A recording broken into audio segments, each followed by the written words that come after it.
বুবলির 18 সেকেন্ড ভিডিওর সাদাপরি লুকে দেখে একই বলছেন শাকিব খান।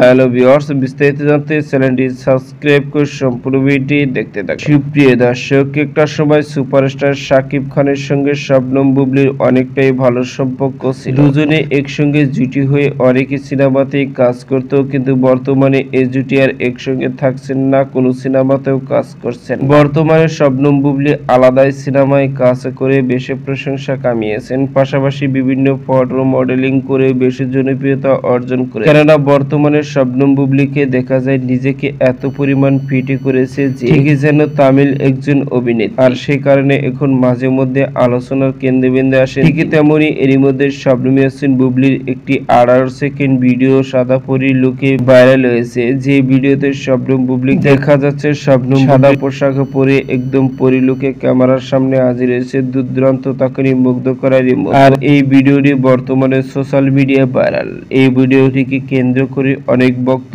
ও নেটিজেনরা নানাভাবে মন্তব্য করেছেন। পাশাপাশি এবার বুবলির 18 সেকেন্ড ভিডিওর সাদা পরি লুক দেখে মন্তব্য করেছেন শাকিব খান। শাকিব খানের এক ঘনিষ্ঠ সূত্র থেকে জানা যায়, শাকিবের ভাষ্য, শবনম বুবলির বর্তমানে লুক, স্টাইল, গেটআপ সবকিছু আমার ভালো লাগে। 18 সেকেন্ড ভিডিওতে যে সাদা পরি লুকে নিজেকে হাজির করেছে যা কল্পনার বাইরে। কেননা তার প্রতিটি লুকে স্টাইল দেখে আমি এখন বর্তমানে মুগ্ধ হয়ে যাই। তাকে যতই দেখি ততই আমি মুগ্ধ হয়ে যাচ্ছি। তবে শবনম বুবলির এই সাদা পরীর লুক দেখে আমি তার প্রেমে পড়ে গেছি, এমনই মন্তব্য শাকিব খানের। তো সুপ্রিয় দর্শক, ভিডিওটি আপনার কাছে ভালো লাগলে একটা লাইক দিন। নিত্য নতুন ভিডিও আপডেট পেতে চ্যানেলটি সাবস্ক্রাইব করুন। অসংখ্য ধন্যবাদ পুরো ভিডিও উপভোগ করার জন্য।